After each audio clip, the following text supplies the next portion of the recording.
কোন কাটিং দিলে এবং কি ধরনের জৈব সার দিলে সারা বছরই এরকম ডগা ডগা ফুল আসবে এবং একটা গাছ থেকে আপনি সারা বছরই কাঁচামরিচ খেতে পারবেন।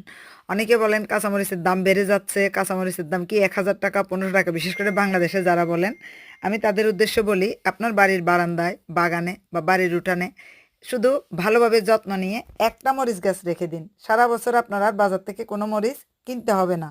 তার কারণ হচ্ছে আপনি মরিচ গাছে যদি ঠিকমতো যত্ন নেন, ঠিকমতো জৈব সার ব্যবহার করেন, আর ঠিকমতো কাটিং 2G 3G 4G এই কাটিংগুলো দিতে পারেন, তাহলে আপনার সারা বছর এই মরিচ গাছে মরিচ ধরবে। আপনারা যারা বাংলাদেশে থাকেন সেখানে তো ঠান্ডা নেই, তো সারা বছর এই গাছটা থাকবে।